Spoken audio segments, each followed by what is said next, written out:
Fala galera, Carla Bernardo, tô aqui para compartilhar com você o meu devocional diário e te provar que uma xícara de chá e 15 minutos de estudo bíblico podem transformar a sua vida. Livro de Lucas, capítulo 3, versículos de 1 a 20. Eu tô muito encantada com o livro de Lucas. Eu já havia lido, mas não com a atenção que eu estou lendo agora, em ver como Lucas é detalhista. Olha isso aqui, olha como ele começa o texto. Ele sempre nos localiza na questão política, nas datas, no período. Isso é muito bom. Para a gente que lê a história 2000 anos depois, isso é excelente. Olha só. No 15º ano do reinado de Tibério César, quando Pôncio Pilatos era governador da Judéia, Pilatos era um governador romano, tá? Governava a Judéia. Herodes, tetrarca, ó, notinha de rodapé, vamos ver lá o que está falando essa notinha. Letra E. Um tetrarca era o governador da quarta parte de uma região, também no versículo 19. Ou seja, ele está dizendo que ele era o tetrarca da Galileia. Então, na Galileia, tinham 4 governadores. Ele era um dos 4. No texto bíblico, ele é quem mais vai aparecer, porque ele era responsável pela região de Jesus. Mas existiam outros 3 governadores, além de Herodes. Seu irmão Filipe, o irmão de Herodes, tá? Tetrarca da Itureia e Traconites. Ou seja, Herodes era tetrarca da Galileia. O irmão de Herodes chamava Filipe e era responsável pela Itureia e por Traconites. E Lisânias era tetrarca de Abilene. Ele está dando os nomes aqui dos tetrarcas. Anás e Caifás exerciam o sumo sacerdócio. Então, aqui ele deu todo o contexto político e religioso daquele período, só para você se situar. Tibério César era o imperador de Roma. Pôncio Pilatos era um governador romano. Ele representava Roma. Aqui Lucas põe na ordem de hierarquia o texto, tá? Romano. Aí aqui ele vai citar 3 dos tetrarcas da Galileia, dessa região. O tetrarca era hebreu, era judeu. Mas eles eram assim, ó, com o governo romano, tá? Eles eram líderes da região, mas eram todos corrompidos. Então, Herodes era responsável pela Galileia, Filipe, Itureia e Traconites e Lisânias, Abilene. Anás e Caifás eram do sumo sacerdócio, ou seja, aqui ele já está falando da parte religiosa. Então, ele deu o contexto todo para a gente, todos os nomes dos líderes, tanto políticos quanto religiosos. Foi nesse ano que veio a palavra do Senhor a João, filho de Zacarias, no deserto. Ele percorreu toda a região próxima ao Jordão, pregando um batismo de arrependimento para o perdão dos pecados. Então, aqui, ó, muito importante isso daqui. Como que os pecados são perdoados? Através do arrependimento. É o batismo de João Batista, né? É a conversão de João Batista. O texto nos disse antes que ele traria o arrependimento para já preparar o caminho para Jesus, para deixar os corações quebrantados para receber o que Jesus iria fazer. Como está escrito no livro das palavras de Isaías, o profeta. Aí aqui, ó, ele está citando o texto, ó, abriu aspas. Voz do que clama no deserto. Preparem o caminho para o Senhor. Façam veredas retas para ele. Ó, preparem o caminho para o Senhor, né? Ele veio trazer a preparação do caminho pelo arrependimento. Onde é o caminho? Coração. Façam veredas retas para ele, ou seja, endireitem a sua vida. Todo vale será aterrado e toda montanha e colina nivelada. Como está escrito no livro das palavras de Isaías, o profeta. Então, ele vai citar aqui uma profecia de Isaías. Olha só como Isaías acertou. Voz do que clama no deserto. Quem é a voz no deserto? O próprio João Batista disse que era ele. Então, a voz do que clama é João Batista. Preparem o caminho para o Senhor. Façam veredas retas para ele. O que ele está dizendo? Que o Senhor não tem erro, o Senhor é perfeito. Todo vale será aterrado e todas as montanhas colinas niveladas, ou seja, no reino do Senhor, tudo vai ficar reto. O que acha que tá alto vai vir para baixo, o que acha que tá baixo vai vir para cima. Guarda essa visão. As estradas tortuosas serão endireitadas e os caminhos acidentados aplanados. O que ele está falando aqui? O caminho para Deus vai ser facilitado. Como que esse caminho será facilitado? Através de Jesus. Isaías já estava profetizando sobre o Messias. Eu gosto muito de usar essa Bíblia aqui para estudo, porque ela tem espaço para anotação na lateral e aqui embaixo. Esse modelinho chama Bíblia Anote, e ela pode ter algumas traduções. Tem a NVI, tem a Almeida Corrigida, essa que eu estou usando é a NVI. Se você está começando a estudar a Bíblia, tem uma dificuldade de entender o que a Bíblia fala, principalmente o Antigo Testamento, eu recomendo que você use a NVI, ela tem uma linguagem mais simples. Aí depois você pode ir para a Almeida Corrigida, King James, que são linguagens um pouco mais difíceis, mas elas são mais detalhadas. Então começa por aqui, depois na sua segunda leitura você vai para uma versão um pouquinho mais complexa. Então, aqui o que eu entendo é que ele está dizendo que o caminho até o Senhor será facilitado por Jesus. Olha só, ele falou que o caminho seria facilitado, né, aplanado, a estrada endireitada e toda a humanidade verá a salvação de Deus. Ó, tem duas notas de rodapé aqui, A e B. Já vamos matar esse coelho com uma cajadada só. Nota A, do grego carne. Então lá ele diz toda a humanidade. Então pode ser toda carne verá a salvação de Deus. E aqui é o texto que ele está citando, né, entre aspas, Isaías 40, 3, 5. Eu sempre digo para vocês, depois, no seu tempo de estudo, porque não é para você fazer o seu estudo só aqui comigo, você precisa ter o seu tempo de estudo sozinho. Quando você lê, sempre que tiver uma referência assim, aí você vai lá e lê. Vai em Isaías 40, lê o capítulo todo, para você entender o contexto. O que eu acho interessante é que não é qualquer salvação, né? É a salvação de Deus. Os judeus esperavam por um rei que ia reinar na terra, que ia governar, que ia lutar, que ia ser mais ou menos nos moldes de Davi, né? Que foi para a batalha, matou muitos homens, libertou Israel na força do braço. Era isso que os judeus esperavam. Mas aqui ele está falando que verá a salvação de Deus. E a salvação de Deus é diferente. O reino do Senhor é diferente. Como eu falei aqui naquele estudo do Douglas Gonçalves, ele usa um termo que eu acho que cabe muito nesse livro. É o reino de ponta cabeça. O humilde vai ser exaltado, os reis vão ser derrubados, é tudo inverso daquilo que a gente pensa. Olha a continuação no versículo 7. João dizia às multidões que saíam para serem batizadas por ele. Olha como João se dirigia às pessoas. Raça de víboras. Isso hoje dava processo, cancelamento, dava um monte de problema. Quem deu a vocês a ideia de fugir da ira que se aproxima? Estavam tentando fugir daquilo que Deus ia fazer. Deem frutos que mostrem o arrependimento. De novo, João falando sobre arrependimento. O que é bonito é que João entendeu exatamente qual era o lugar dele na terra. Ele entendeu exatamente qual era o ministério dele. E é por isso que João é tão importante, é tão citado na Bíblia. Porque a pessoa que entendeu onde ela tem que estar e o que ela tem que fazer, ela faz a coisa certa. E olha só que interessante. Todo o ministério de João, ele falou sobre a mesma coisa, arrependimento. Então, isso hoje me fala sobre algo. Às vezes Deus colocou a gente para fazer algumas coisas e chega uma hora que a gente enjoa. Fala, nossa, tô cansada de fazer isso, eu quero mudar, quero fazer outra coisa. Ó, fulano tá fazendo A, Beltrano tá fazendo B.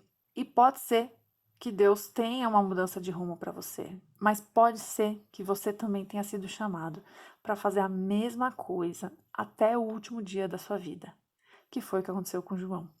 João pregou sobre o arrependimento até o último dia da vida dele. Ele foi morto por causa disso. João pregou a mesma coisa até o final da vida dele. Então, meu querido, se você tiver se sentindo entediado, querendo coisas novas, pode ser que Deus tenha coisas novas para você, mas pode ser que ele tenha te chamado para fazer a mesma coisa até o final da sua vida. E seja bom nisso. Porque se Deus te chamou, você vai ser muito bom em fazer isso, mesmo que seja todo dia a mesma coisa. Continuando. E não comecem a dizer a si mesmos: Abraão é nosso pai. Pois eu digo que destas pedras Deus pode fazer surgir filhos a Abraão. O que ele está falando aqui é que eles se gabavam de serem judeus, né? Todo esse povo vinha da descendência de Abraão. Então, o que João está falando aqui é que eles achavam que eles eram melhores que os outros povos e que eles já tinham a salvação garantida simplesmente por serem filhos de Abraão. E aí, por isso que ele fala: eu digo que destas pedras Deus pode fazer surgir filhos de Abraão. Tipo, não é isso que vai garantir nada para vocês. Deus pode formar o homem daqui, se ele quiser. Deus não precisa da sua ancestralidade para ser Deus. É isso que ele está dizendo. De novo, a gente pode aplicar isso na nossa vida. Não é ser filho de quem você é. Não é porque você tem o pai, o avô, o bisavô, diáconos na igreja que você é salvo. A sua ancestralidade não te garante nada. O que nos garante algo é o Senhor e o nosso arrependimento genuíno. Versículo 9. O machado já está posto à raiz da árvore, e toda árvore que não der bom fruto será cortada e lançada ao fogo. Gente, esse lançado ao fogo é inferno, tá? A árvore, aquela piada, as árvores somos nós, é exatamente isso.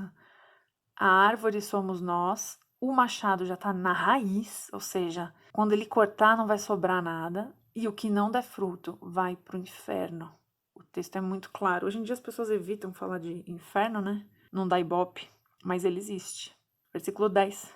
O que devemos fazer então? Perguntavam as multidões, e João respondia: quem tem 2 túnicas, dê uma a quem não tem nenhuma, e quem tem comida, faça o mesmo. O que ele está falando aqui? Sejam caridosos. Isso aqui garante céu para alguém? Não, gente. Obra não salva ninguém. O que nos salva é Jesus. Se você achar que a obra te salva, você está aplicando alguma coisa de mérito. Ah, eu fui salvo porque eu mereci. E ninguém merece a salvação. Salvação é graça. Porém, é impossível ser salvo e não ser caridoso. E olha que interessante, ele fala aqui: quem tem 2, dê uma. Ou seja, tira do que você tem e dá para o outro. Às vezes a gente fica esperando ter dinheiro sobrando para conseguir ajudar alguém com os nossos restos, né? E aqui fica a lição de que ele está dizendo para tirar do que você tem. É um desafio para nós isso. Um desafio para o nosso egoísmo. Algo importante para a gente meditar, né? Sobre esse assunto. E quem tem comida, faça o mesmo. Alguns publicanos também vieram para serem batizados. Aqui, ó, notinha de rodapé, letra C. Vamos lá. Letra C. Quem eram os publicanos? Coletores de impostos, mal vistos pelo povo. Por quê? Eles eram judeus que cobravam impostos super pesados do povo para dar para Roma. Então, eles eram vistos como traidores. Por isso, eles eram mal vistos. Eles eram odiados. Se você tiver a oportunidade de assistir a série The Chosen, lá você vai ver isso quando mostra Mateus. Vou deixar o nome aqui. O The Chosen tem um aplicativo deles e você consegue assistir de forma gratuita os episódios, tá? Fica a dica, essa série é incrível. Ela mostra os apóstolos com Jesus, é muito interessante. E é de graça, gente. Você pode dar sua contribuição se você quiser fazer uma oferta para eles, porque eles continuam produzindo. Mas também é gratuito, é para você ter acesso e pode mandar para a família toda, manda para aquele seu amigo que você está querendo evangelizar, é muito legal. E lá eles mostram muito bem o ódio que as pessoas tinham dos publicanos. Então, retomando aqui no versículo 12. Alguns publicanos também vieram para serem batizados. Olha só, os publicanos que todo mundo odiava, os traidores da pátria, queriam se batizar. Qual batismo? O do arrependimento. Olha que coisa linda já estava acontecendo. Os corações já estavam se voltando para Jesus. E é bonito que ele diz que são alguns. É no plural. E eles perguntaram: mestre, o que devemos fazer? E ele respondeu: não cobrem nada além do que foi estipulado. Olha só, João Batista não fala para eles saírem do trabalho deles. Percebe? Por quê? O sistema de governo que a gente vive, a sociedade que a gente vive, quem permitiu foi Deus. Olha aqui, ele não manda eles saírem, ele manda eles não roubarem. Ou seja, o que ele está querendo dizer aqui? Que, claro, existe uma porcentagem de imposto a ser cobrada, né? Como a gente paga hoje, você tem as alíquotas, né? Então, 8% de imposto, 10% de imposto, enfim. Não sei qual era a porcentagem aqui, mas ele dá a entender que eles cobravam a mais, ou seja, eles abusavam do poder que eles tinham para cobrar mais das pessoas e ficar com o dinheiro. É a famosa extorsão. Mas a gente não conhece isso, né? Aqui no Brasil isso quase não existe. E olha o que João está falando para eles: não cobrem a lei, ou seja, sejam honestos. Vocês podem ter o trabalho de vocês, mas sejam honestos. Isso é interessante porque reforça aquela passagem em que Jesus é questionado sobre os impostos e ele diz: dai a César o que é de César e a Deus o que é de Deus. Aqui ele não tá, João Batista não fala contra os impostos, mas ele diz para ser justo. Então fica aí essa reflexão para a gente também. No 14, então alguns soldados lhes perguntaram quem eram os soldados? Romanos. Olha quem estava seguindo João Batista: publicanos, soldados romanos, preparando o coração com arrependimento. Os soldados perguntaram: e nós, o que devemos fazer? E ele respondeu: não pratiquem extorsão, que eu acabei de falar. Nem acusem ninguém falsamente. Olha só. Contentem-se com o seu salário. Eita Deus! Contentem-se com o seu salário. Você aí, está satisfeito com o seu salário? Pois se não estiver, trabalhe mais. Não crie atalhos. Seu salário é seu, se quiser mais, você trabalha mais. Você não vai extorquir ninguém, você não vai testemunhar falsamente contra ninguém para conseguir dinheiro. Tá aqui, são duas situações que ele tá falando do quê? Abuso de poder. O publicano que abusava do poder e o soldado, né, que seria o policial de hoje, que abusa do poder. Olha o versículo 15, ele continua. O povo estava em grande expectativa, questionando em seu coração se acaso João não seria o Cristo. Ele falava tão bem, ele tinha tanto poder, ele tinha tanta autoridade, ele era revestido do poder do Senhor, que as pessoas começaram a pensar, será que não é esse o Messias? O que eu acho que era alguma coisa natural mesmo, as pessoas pensaram, eles estavam à espera do Messias. E João respondeu a todos, eu os batizo com água. Essa notinha de rodapé aqui eu não vou filmar porque tá escrito só ou em água, né? Com água ou em água. Mas virá alguém mais poderoso do que eu. Olha aqui de novo, João Batista prova ter total consciência de quem ele é e do que ele veio fazer. Ele não se deixou levar achando que ele próprio era o Messias. Tanto que não sou digno nem de desamarrar as correias das suas sandálias. Ele sabia tanto quem ele era, como ele sabia quem Jesus era. Importante isso, né? Importante isso na nossa vida. Olha o que ele continua falando sobre Jesus. Ele traz a pá em sua mão, a fim de limpar a sua eira, juntar o trigo em seu celeiro. Mas, de novo aqui, ó, queimará a palha com o fogo que nunca se apaga. Ele traz a pá em sua mão. Lá em cima, o que ele falou? O machado está na raiz da árvore. E aqui, Jesus está com a pá na mão e vai tacar no fogo que nunca se apaga o que for palha. De novo falando sobre juízo, de novo falando sobre inferno. Você percebe como esse Jesus, paz e amor que as pessoas tentam vender pra gente não confere com o Jesus dos evangelhos? Percebe que ao longo da leitura a gente vai vendo como é falado em juízo, em justiça, em regras, em cumprir lei, coisa que não se fala mais hoje em dia. Jesus é amor? É amor. Jesus traz graça sobre a nossa vida? Traz, como eu acabei de falar, eu falei agora anteriormente. A gente não consegue a nossa salvação por mérito. A nossa salvação é pura graça. Mas o mesmo tanto que Deus é graça e misericórdia, Deus também é justiça. Presta atenção, a Bíblia, em um único texto, ele está falando 2 vezes sobre juízo e queimar com fogo. Olha aqui, ele vai limpar a sua eira, vai juntar o trigo é bom. O trigo é quem ouviu a mensagem, guardou e deu bom fruto. E a palha? A palha é seca, a palha não tem semente, a palha não vale nada. A palha é quem ouviu, deu risada e saiu andando. A palha é quem ouviu e não quis saber, foi cuidar da sua própria vida. Olha aqui, versículo 18. E com muitas outras palavras, João exortava o povo e lhe pregava as boas novas. As palavras de João eram duríssimas e ainda assim uma multidão vinha para ouvi-lo. Eu quero deixar isso de lição para você, meu querido, minha querida. Se você prega, se você é pastor, se você é palestrante, conferencista, não escolha o que você vai pregar, o que você vai ensinar, visando agradar as pessoas, visando ser querido, ser aceito. João era muito respeitado, as pessoas viam Deus nele e as palavras dele eram duras. Tem que ser palavra dura sempre? Não. Cada um foi chamado para um ministério. Tem gente que foi chamada para confrontar mais as pessoas, mas tem gente que foi chamada simplesmente para amar, acolher, abraçar. Eu não tô falando aqui que você precisa ser duro, rude, só pregar juízo. Porém, quando você prega a palavra do Senhor verdadeira, ela surte efeito. Mesmo falando do jeito que João falava, as pessoas vinham para ouvir o que ele tinha para dizer. Não se encolha diante do medo de não ser aceito. Aqui, último versículo. Todavia, quando João repreendeu Herodes, o tetrarca da Judéia, por causa de Herodias, mulher do próprio irmão de Herodes, e por todas as outras coisas más que ele tinha feito, Herodes acrescentou a todas elas a de colocar João na prisão. Olha aqui. Quem era Herodias? Herodias era mulher de Filipe, o outro tetrarca, lembra? Que aparece aqui. Herodias era esposa de Filipe. E quando Herodes e Herodias se conhecem, eles se apaixonam. O que Herodes faz? Ele inventa coisas a respeito do irmão, manda prender o próprio irmão e fica com a mulher do irmão.